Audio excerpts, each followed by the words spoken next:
रीमा और सत्यम की मुलाकात कॉलेज के पहले दिन हुई थी। वे अलग अलग शहरों से थे लेकिन एक दूसरे से जुड़े हुए थे।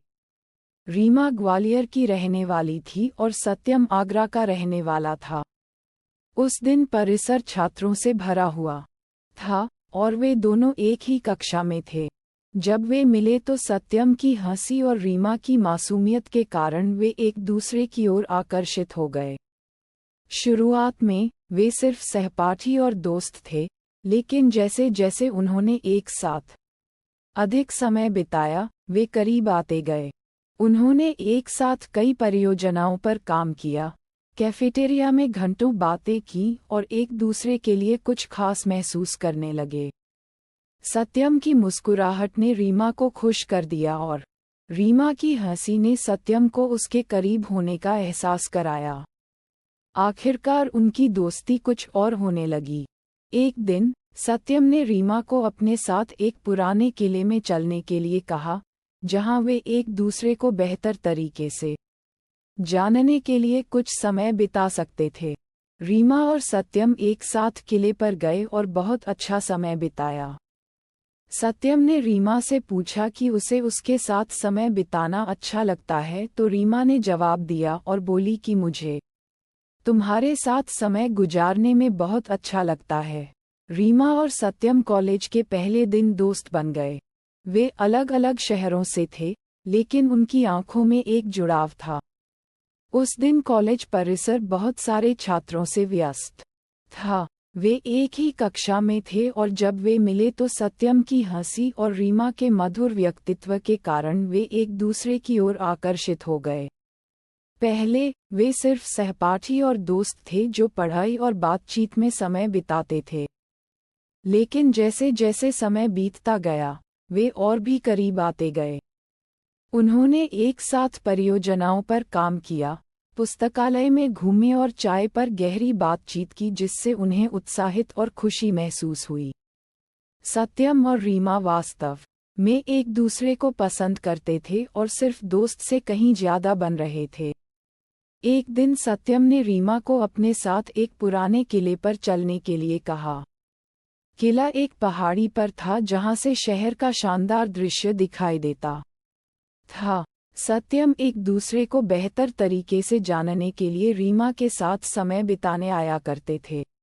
रीमा और सत्यम दोनों एक साथ एक किले पर गए और बहुत अच्छा समय बिताया। सत्यम ने रीमा से कहा कि उसके साथ रहकर वह बहुत खुश है और पूछा कि क्या वह हमेशा उसके साथ रहना चाहती है। रीमा रो रही थी, पर प्रसन्न भी थी। उसने सत्यम से कहा कि वह भी उससे प्यार करती है और उसके बिना उसकी जिंदगी पूरी नहीं होगी।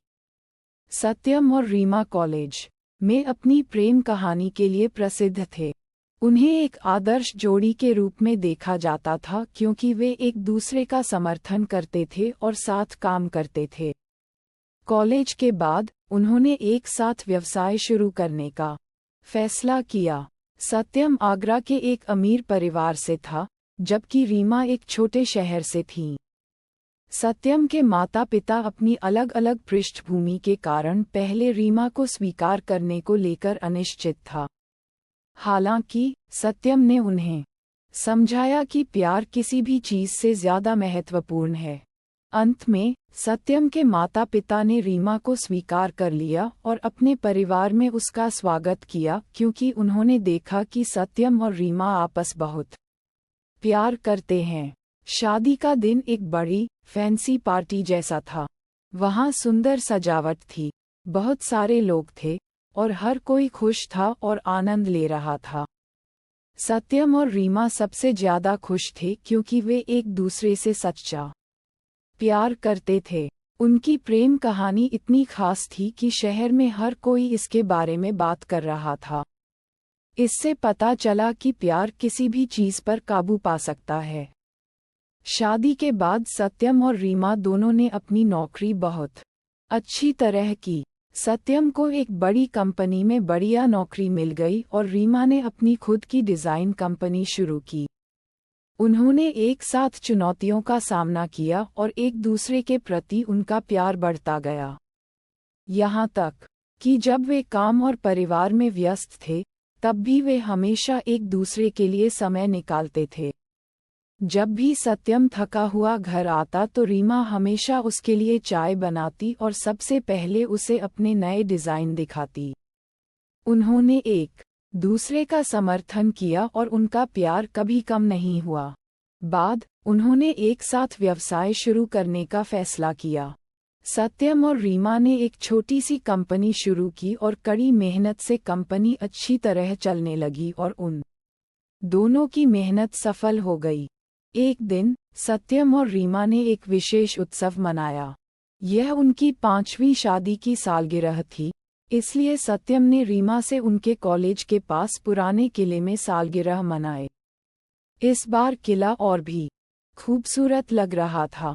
सत्यम ने किले पर एक छोटा सा डिनर बनाया था। रात के खाने के बाद उसने रीमा से पूछा कि क्या वह उसके साथ अपना जीवन बिताना चाहती है, और जवाब में रीमा पहले की तरह हाँ कहा। इतनी सी थी ये कहानी, और ऐसी कहानी सुनने के लिए चैनल को सब्सक्राइब जरूर करें। धन्यवाद।